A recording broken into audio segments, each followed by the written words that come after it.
YouTube's greatest chef just retired. Not Gordon Ramsay, not Jamie Oliver. Oh my God, the suspense is killing me. I'm talking about the Outdoor Boys. Now their food looks incredible, but is it actually good? Today, we find out the truth. Like Luke always says, tonight I'm eating like a king. Starting off with the iconic bread and honey butter, this one always looks the most satisfying to me. Bunch of butter, bunch of honey. What I love about his food is it's usually simple, but just the way he eats it, like in the wilderness, it looks so satisfying. So let me give you the most basic recipe to get you started. Bread flour, sugar, salt, yeast, and water. Literally just 5 ingredients. Okay, so he says the amount of yeast, sugar, and salt you use does not matter. That is my kind of recipe. We are strictly going by feel. We're gonna try a couple variations. Let's see how it goes. We'll start by adding in the bread flour. Feels very weird not measuring, but I kind of like it. Make a little hole in the center. And he specifically says the amount of yeast you use doesn't matter. I used to think baking was a perfect science, but this process completely flips that on its head. Well, the sugar and the salt. Finally, a little bit of warm water in the middle and a quick mix. We've got a little bit of frothing. Now I'll just add a little more water and start mixing into our dough. Wow. Okay, that is a phone covered in flour. Well, it's definitely sticky. I'll start kneading. He said it is supposed to be sticking to your fingers, which I can confirm is happening right now. This is actually kind of fun. He said eventually it should dry out, no longer be sticking as much to the counter or my hands, which is actually what seems to be happening. That should be good. Now we'll let it rest to rise. Okay, it's been an hour and our bread has doubled in size. Let's see if we can get this fire started. Okay guys, we've made it outside, but I just realized we probably chose the hottest day all year, but have no fear, this is an Outdoor Boys video. We gotta deal with the conditions as they are. First step, we have to light this fire. Now, fortunately, we have the luxury of pretty much every device to create flame. However, in the spirit of the Outdoor Boys, we gotta do this the authentic way. So I've never actually used one of these before. Oh. Wow, okay. Let's see if we can get this lit. Oh my gosh, that was a lot easier than I was expecting. Feeling kind of proud of myself. Let's see if we can keep this fire alive. Ooh, yeah. Nothing like a nice hot fire on a 95-degree Miami day. Didn't think this video would be an actual survival video, but it's sort of feeling like that right now. A lot of smoke inhalation, but either way, cheese in the bread, and we'll wrap it up. And now, believe it or not, we're placing this loaf of bread directly on and covered in hot coals. This feels wrong, but I'm putting my faith in the Outdoor Boys on this one. Now for the second type of bread, he just kind of flattens it out. It's more like a flat bread, and instead of going in the coals like our loaf, it's going right on top. And we'll give it a little flip.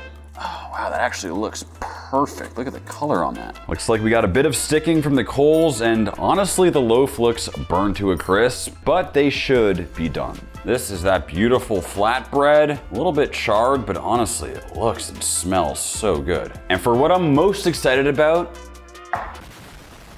let's make that honey butter. Is there anything better than warm, fresh bread? Yes, warm, fresh bread with honey butter. We have a bunch of pure honey. We'll add the melted butter, and we'll give it a shake. There's no way this could be bad. So good. Wow. This is genius, and I haven't even tasted it yet. Now we'll just lather up that bread. The butter's given the honey this almost silky texture. I cannot wait to taste this. And then of course we have our loaf. Kind of looks like a cannonball. I guess sort of to be expected if you completely cover something in raging hot coals. We'll have to see if it's edible. Gonna remove as much of that ash as possible. I mean, Luke does say it's all edible and fine to eat, and we'll slice into it. Straight up, I've never succeeded at making bread. This might be the best looking bread I've ever made in my entire life. It actually looks like bread. We got that cheese pocket, a really nice crunchy feel to it. I mean, it's bubbly on the inside. Keep in mind, we did 0 measuring whatsoever, and this is what we're left with. Obviously, the big question mark here is how will the outside taste given that it was cooked directly inside a fire? But either way, I'm feeling optimistic. So I know you guys can't see, but Sophia's foot is actually broken. If you guys could please wish her a healthy foot in the comments, we'd really appreciate it. This is one of those things that I've seen so often online and I've always wanted to try it. It looks and smells so good. I found this channel because of the food, and I didn't really even know it was like a survivalist channel. Let's find out if he's the real deal. That is unbelievable bread. I think I'm more impressed by the honey butter. One of the best bites of food I've ever had. Stupid good. It's crispy, you get that smoky flavor, that sweetness. This is off the charts. That campfire charred taste is unbelievable. But did you see how I made it? We just eyeballed everything. Kind of blowing my mind. I always thought baking was such a science, but he made it like an art and it just works. And it's so fluffy too. We gotta try the one with the cheese in it. It's so good. Do you see how I cooked this? I threw this in a fire and somehow. It just works. I don't know how it works, but you're a genius, Luke, because this is insane. It's like a savory donut. This is an S tier recipe and it's so simple. Yes. I think that's starting very hot. It's so good. Clearly, that was absolutely mind-blowing, and we're starting out with an S. Next up, we have the one and only biscuits and gravy. Now, I don't even like eating biscuits and gravy, but for some reason, whenever Luke eats them, they just look so good. Let's check them out. Biscuits and gravy is one of the easiest meals, but it's so delicious. Heavy whipping cream, pork sausage, lots of pepper. That actually sounds pretty simple. Let's find out his process. Just browning up the meat. Gonna add some cream. This little bottle of cream, 1,600 calories. That's why I don't eat biscuits and gravy every day. That is a lot of cream, not gonna lie. Whoa, if you look closely, that is a heavy hand's worth of pepper. That is a lot. I got some hot dog buns. I'm gonna try to tear them up into little bits and put them in the gravy to thicken it up. Not bad at all. Now obviously homemade biscuits would be better, but this ain't bad for a guy who slept on the floor last night. Literally like 4 ingredients. Let's give it a shot. Pan on, we'll open up the pork sausage and get it cooking. Managing the heat, given that we're cooking over fire, is tricky, but we'll just get it all browned up. It's smoky and it's hot. Some great color on there. We'll add in the cream. Basically drowning the pork sausage in cream. Just like Luke, I'm going heavy. Now we'll throw on a whole bunch of black pepper. Bubbling over just a little bit, gonna add in some breadcrumbs, hopefully thicken and finish this up. Oh, it's really bubbling up, oh boy. And we can't turn down the heat because we are using fire. I think I'm gonna call this done. Now we'll get started on the biscuits. Whoa. Rolling it into a nice strand of dough, rolling it up on our stick. Got it all tied up so it looks like this, and we'll see if we can get it to cook. This is a lot harder than it looks. I got a lot of respect for Luke and the rest of the boys. This ain't easy. And we should be good to go. The biscuits surprisingly seem to have cooked evenly with good color, and the gravy has thickened up to a perfect consistency. Let's see how this tastes. Okay, everybody grab a piece of biscuit. Ooh, give it a nice little dip in the gravy. Whoa, it's so creamy. It's so good. So amazing. I've always been intimidated by making gravy because you'd think it like requires reducing the right proportions. This is like the most simple recipe of all time. Granted, it's extremely caloric and filled with cream, so anything with cream is gonna be good. The sausage flavor in there really comes through nicely. The addition of the pork sausage really balances nicely with the cream. It gives it that saltiness. My only problem with this, honestly, I think I can only eat like 2 bites of it before I feel like absolute crap. But if you're camping and it's cold, I bet you this is incredible. I think it would be like a B to A for me. I think a B is fair. It's a strong B. This might be the most satisfying looking meal I've ever seen him make, the pork jowl baked beans. Starting by boiling the beans until they're nice and tender, adding in chunks of pork jowl, nice chopped up onion. Also keep in mind, he has no cutting board. He's using a knife and he's cutting it towards himself. That is some skill. Some great looking flavors, and I think just letting it cook. Those beans are coming along. Time for the steak. All right, we're gonna put that right on the coals. Just like the bread, the coals are gonna stick to it while it's rare, and once it's cooked, the coals will fall off. Okay, so that's a tip I've never actually heard before. Every time I've done the caveman style, I just kind of use a thermometer and it is what it is. So we'll see if that actually works. Let's give it a shot. And we'll start off with some beautiful pork jowls. It's cured and smoked just like bacon, but the jowl comes from sort of the cheek, chin, and jaw area. Extremely rich, but packed with flavor. In the spirit of the outdoor boys, I'm gonna see if I can use his technique. Oh my gosh, this feels a little dangerous. This is a lot harder than it looks. It's so fatty and waxy, it's sliding all around. Let's get them outside to cook. Let's get these beans on. Whew. And we'll let them cook. Okay, our beans should be nice and cooked through. We'll add in the pork jowl, the onions, do a bunch of brown sugar. We'll add in the tomato paste, mustard powder, some salt, and black pepper. Now, we'll give it a nice mix and let that keep cooking. It is looking a bit thin right now, but hopefully as it cooks down, it'll kind of thicken up. We got our beans bubbling away, time for steak, and of course, we're going caveman style. Give that steak a flip. It's honestly not looking bad. And we'll throw down a bit of bread to go with the beans. I mean, this right here is looking like a proper outdoor boys meal. With those embers pretty easily falling off, that means our steak should be done. Beans look good, let's head inside. All right, we should be good to go, and I'm gonna be real with you guys. This meal is looking glorious. We got that nice charred bread, our beautiful looking bone-in ribeye, and of course, what I'm hoping are some super flavorful beans. And we'll see how we did on this steak, cooked directly on coals. I mean, cooked on coals or not, that's looking pretty good. Talk about the perfect medium rare. And now I gotta do something that as a fan of the outdoor boys, I have always wanted to do. Got our bread, scoop out some of those beans, little steak on top, and that right there is a bite. Make sure you get a good bite. A little steak, a little bit of that bread.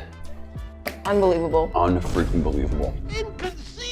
You get that char on the steak, a little bit of sweetness from the beans. Like, cooked over a campfire or not, this is a 5-star meal. Today we're actually eating like kings. All the flavors work really well together. You can take a bite of any of the food that they make and put it together and they all taste good together. I know there's gonna be a day sometime in the future when I'm like camping with my future family. I'm gonna whip this out. If you ever go camping, you need to make this. I'd either go A or S. I think this is an S tier. I think this is an S. It's another S.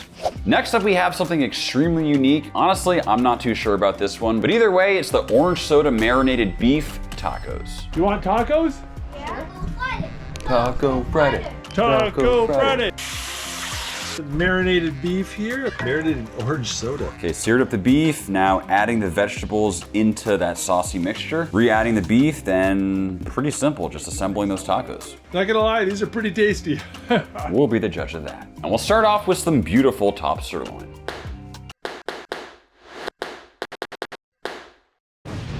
Now we'll slice thin at an angle to kind of mimic what he had. It looked like some sort of shaved beef situation. This is a first for me, but now we have our orange soda.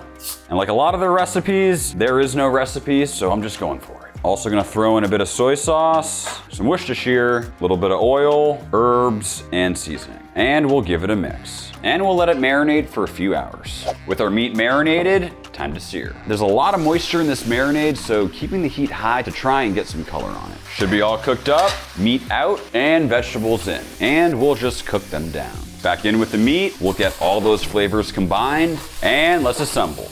Guac, salsa, the meat and pepper filling, and just like that, it's time to eat.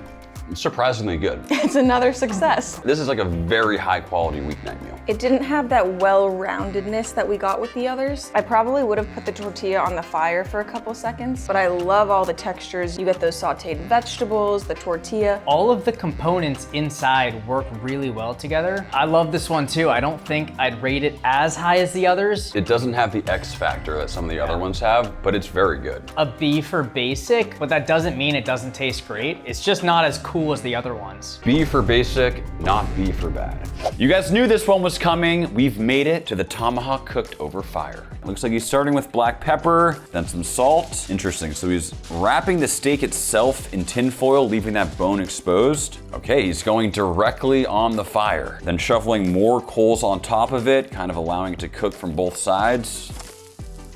I mean, that looks pretty good. Just searing directly over a campfire. It's hard not to smile looking at that. It's just a man, a giant steak. I mean, life doesn't get better than that. Oh, that is a good steak. Let's give this one a shot. And for this one, we've managed to get our hands on what might just be the biggest tomahawk steak I've ever seen. I mean, this thing has gotta be close to 4 inches thick. But I have to say, the marbling is absolutely fantastic. And we'll hit it with a bunch of salt. Again, excessively thick cut, so it can take a lot.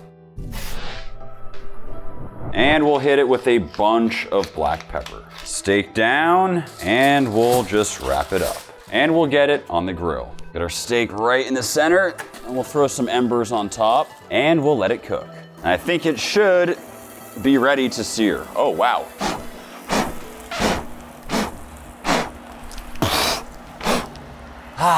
Just remove the tin foil.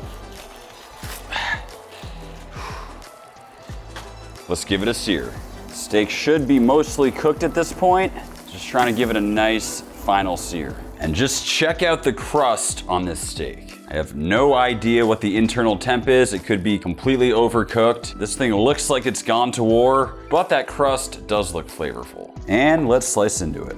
Well, definitely closer to a medium or medium well than we would have liked, but all things considered, it's still looking pretty juicy. I'm just hoping that smoky charred flavor will outweigh the fact that it is a bit overcooked. It's hard to say anything bad about a giant tomahawk cooked over fire. I will say, I did overcook this, but it's still delicious. It's a great steak. I don't have any negatives besides the fact that Max completely butchered it when it comes to medium rare. There's honestly nothing I love more than steak cooked on top of a campfire. You get the smoky, you get the meaty. It's a winner, again. It's crazy because it is such a simple way to cook, but it can take average food and just elevate it way beyond traditional cooking methods. They should have a restaurant that does this. Maybe we should start one. A very solid A. Okay guys, this right here is probably the one I'm most excited to cook. I know I've said that for multiple of these, but this is it. We have our moose ribs. For dinner, I brought along some moose ribs. These are just 2 ribs from the moose I shot this fall. I mean, look at the size of those ribs. They're freaking massive. Okay, seasoning them up and wrapping in foil. You wanna cook these on a low heat, very slowly. Cooking them right by the fire, low and slow. Unlikely, but I hope he's using applewood. A man can dream. Whoa. You can see how the meat is kind of peeling back from the bone. A good sign that these were probably cooked well. That actually looks pretty good. I feel like he definitely burned his mouth on that one, but that just looks so hearty and satisfying on a cold winter night. Let's give him a shot. Okay, so I couldn't find moose ribs, but I do have something just as cool. These are buffalo ribs. As you can see, they have a nice red color, but they're extremely thin. These are the exact same cut as baby back ribs from a pig. Just like Luke, we'll start by hitting this with some garlic salt and that black pepper. Throw it on the tin foil and wrap it up.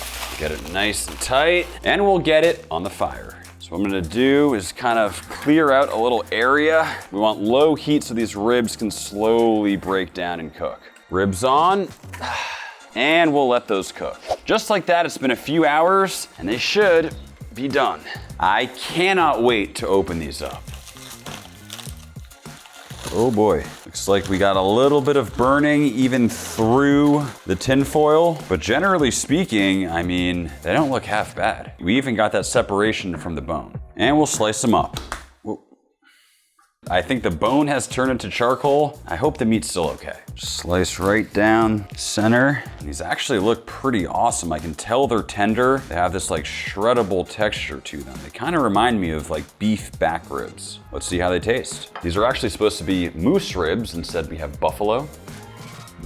Very interesting. Tender. I love them. It's almost just like condensed beefiness in a good way. It's missing the char flavor. Because we cooked it fully wrapped up, it didn't actually get any of those like campfire flavors. It is tender though, and if you're in a pinch cooking in the wilderness, these would absolutely hit the spot. The way to improve this dish would be to get a little bit of a char after cooking it low and slow. But also the Outdoor Boys scale is different. Like all these things are in the upper echelon of food, but given how incredible some of his other dishes are, it's getting a C.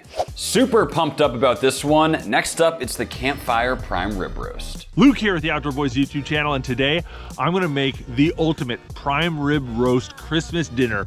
And I'm gonna do it over a campfire in a snowstorm. I'm gonna show you a super easy way to do it. It's a technique called sous vide. It says sous vide, but there's obviously no electricity out in the wild. How is he gonna do this? There we go, that looks well seasoned. Now we're gonna turn this up to redneck level 1000 here. We are going to put this whole thing in a garbage bag. Oh, I don't know what I was expecting, but this is not it. Garbage bags and cling wrap don't melt until 200 degrees. We're gonna sous vide bath at 140, so we're good. I mean, he has a point. Technically, it should work. All right, we got the water boiling. You wanna be able to put your whole hand in like this and hold it for about the count of 1 or 2 before it hurts. And that puts you at about 150, 140. Not necessary for us, but he actually sous vide that overnight. It's crazy. All sorts of tasty looking sides. This is a full-on feast. That right there is an insane plate of food. Let's see what we can do. And starting off with a beautiful prime rib. Just like any time I cook a prime rib, I'm gonna find that first seam here and just using my hands, pull it back like so. From here, just kind of slice, peeling it away. Probably the most underrated prime rib tip. I'm telling you, getting rid of the silver skin just leads to a way better final product. And we'll season it liberally with salt and black pepper. We'll hit it with the mustard and that all patted in. On with the herbs. Kind of just threw them on there like this, just for what it looks like. And yes, guys, we're gonna actually try cooking this in a trash bag.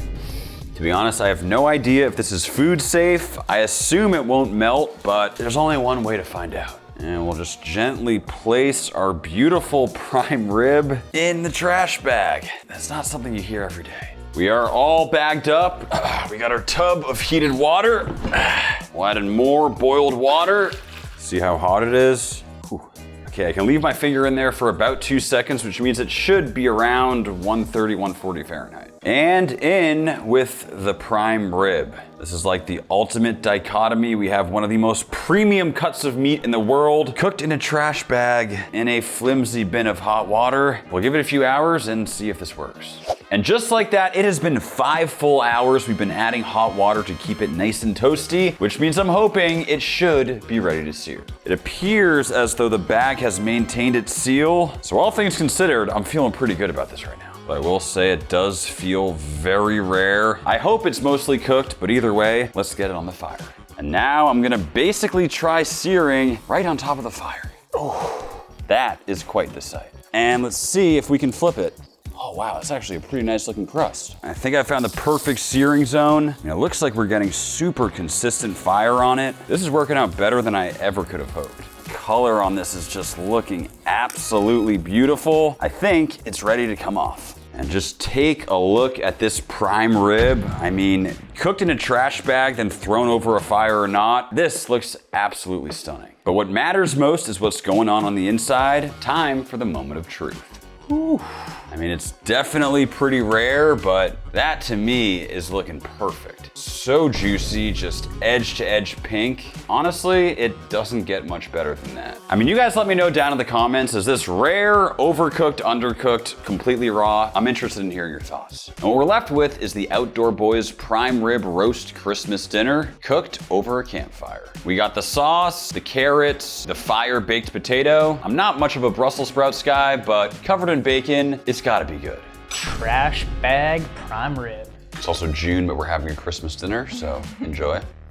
Wow. The char flavor is what takes it over the top. I don't even taste the trash bag. It's because we finished it over fire. And those sides though, like a baked potato cooked inside of a fire, just tastes better. I actually really like Brussels sprouts. Bacon definitely makes them better. This is better than restaurant prime rib because it has that campfire flavor to it. This would really be the perfect Christmas dinner. Grills are out, campfires are in. It's just night and day. Not only can Luke survive in any terrain, he can cook. This has to be an S. It has to be an S. It's the best prime rib dinner I think we've ever had. I agree. I think this is an S. Straight up, this is some of the best food we've had on the channel. I can't stop eating it. I'm so full and I can't stop. Huge shout out to Outdoor Boys for the constant inspiration over the years. Something tells me we haven't seen the last of them. And thank you all so much for watching. We'll see you next time.